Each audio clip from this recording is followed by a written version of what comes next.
मेरा नाम प्रगति है और हाँ, मैंने अपने पति को मरवा दिया। शादी के सिर्फ 15 दिन हुए थे। मेहंदी का रंग भी नहीं उतरा था मेरे हाथों से। लोग पूछते हैं, कैसे कर दिया, क्यों कर दिया?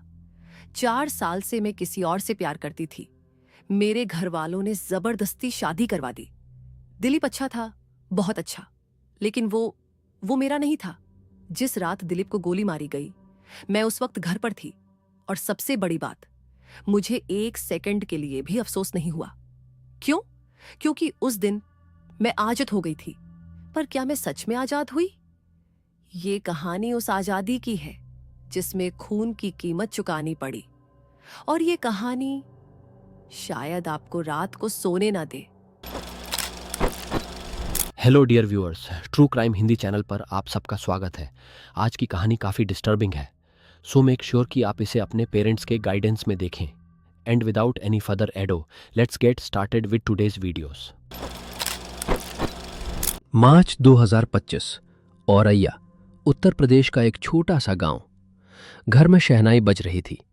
प्रगति दुल्हन बनी बैठी थी, लाल जोड़ा, हाथों में चूड़ियां, चेहरे पर मुस्कान।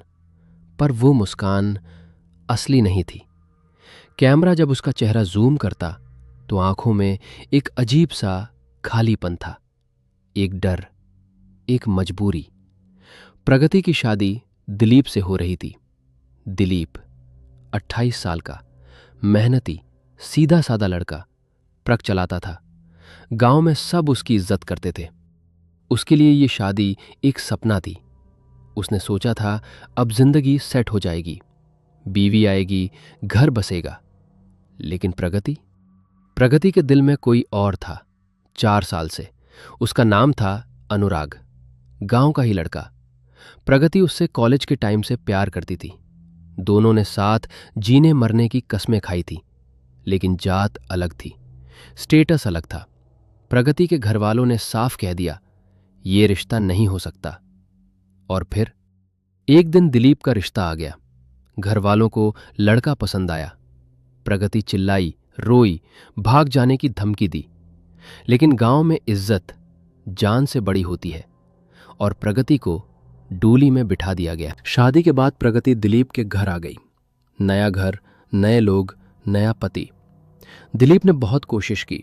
सुबह चाय बनाकर देता, शाम को मार्केट से प्रगति की पसंद की मिठाई लाता। पूछता, तुम खुश तो हो ना? प्रगति हाँ में सिर हिला देती। पर रात को जब दिलीप सो जाता, प्रगति चुपके से फोन निकालती और अनुराग को मैसेज करती, मैं यहां घुट रही हूं अनुराग, मुझे यहां से निकालो। 15 दिन, सिर्फ 15 दिन में दिलीप को लगा कुछ तो गलत है। प्रगति उससे बात नहीं करती थी, नजर नहीं मिलाती थी। एक दिन दिलीप ने उसका फोन चेक कर लिया और वहां अनुराग के मैसेज पढ़ लिए। जान, तू टेंशन मत ले, कुछ दिन और, फिर हम हमेशा के लिए साथ होंगे। दिलीप टूट गया। उसने प्रगति से पूछा, क्या तुम मुझसे प्यार नहीं करती? प्रगति चुप रही, फिर धीरे से बोली, शादी से पहले पूछना था दिलीप। उस रात दिलीप बहुत रोया, पर प्रगति नहीं। प्रगति ने उसी रात अनुराग को कॉल किया और कहा, अब और नहीं सहा जाता, कुछ करो वरना मैं मर जाऊंगी। अनुराग से यह बर्दाश्त नहीं हुआ। उसने फैसला कर लिया, प्रगति उसकी थी, सिर्फ उसकी। और दिलीप रास्ते का पत्थर था। पत्थर को हटाना पड़ता है। अनुराग ने अपने दोस्त रामू से बात की। रामू का क्रिमिनल रिकॉर्ड था, उसके कॉन्टैक्ट थे। रामू बोला, 50,000 लगेगा, काम पक्का हो जाएगा। अनुराग ने हाँ कर दी। पैसे का इंतजाम प्रगति ने किया। अपने घर से चुपके से मां के जेवर चुरा लिए, सोने की चेन, कान की बालियां, सब बेच दिया। प्लान सिंपल था। दिलीप रोज रात को ट्रक लेकर निकलता था, हाईवे से, सुनसान जगह, वहीं काम हो जाना था। प्रगति ने दिलीप को बोला, आज तुम घर जल्दी आ जाना, मेरी तबीयत ठीक नहीं है। दिलीप खुश हो गया। उसने सोचा शायद प्रगति को उसकी फिक्र होने लगी है। उसको क्या पता था, उसको मौत के पास बुलाया जा रहा है। 15 मार्च की रात 10 बज रहे थे। दिलीप ट्रक लेकर औरैया दिबियापुर रोड पर था। अचानक एक बाइक ने उसका रास्ता रोका। 2 लड़के थे। मुंह पर कपड़ा बंधा हुआ। दिलीप ट्रक से उतरा। क्या हुआ भाई? जवाब में गोली चल गई। एक नहीं, 2, सीने में। दिलीप वहीं गिर गया। खून सड़क पर फैल गया। लड़के बाइक पर बैठे और अंधेरे में खो गए। घर पर प्रगति इंतजार कर रही थी। 11 बजे फोन आया पुलिस का। दिलीप का एक्सीडेंट हो गया है, हॉस्पिटल आ जाओ। प्रगति गई, खूब रोई, बेहोश हो गई। गांव वालों ने कहा, बेचारी 15 दिन में विधवा हो गई। किसी को शक नहीं हुआ क्योंकि प्रगति ने एक्टिंग बहुत अच्छी की थी। पुलिस ने केस फाइल किया।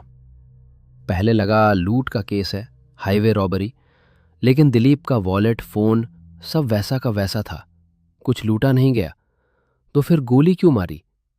पुलिस ने प्रगति से पूछा। वो बोली, मुझे कुछ नहीं पता, मेरे दुश्मन कौन हो सकता है? पुलिस को उसका जवाब कुछ ज्यादा ही तैयार लगा। आंख में आंसू थे पर दर्द नहीं था। फिर पुलिस ने दिलीप का फोन चेक किया और वहीं से पूरा केस पलट गया। कॉल रिकॉर्ड्स में प्रगति और अनुराग की रोज घंटों बात होती थी। शादी के बाद भी, शादी से 2 दिन पहले भी। पुलिस ने अनुराग को उठाया। पहले तो वो मुकर गया, लेकिन जब पुलिस ने सख्ती की तो टूट गया और रोना शुरू कर दिया। साहब, मैंने नहीं मारा, मैंने बस पैसे दिए थे, गोली रामू ने चलाई। पुलिस प्रगति के घर पहुंची। वो पूजा कर रही थी। पुलिस को देख के मुस्कुराई। और क्या जानकारी चाहिए साहब?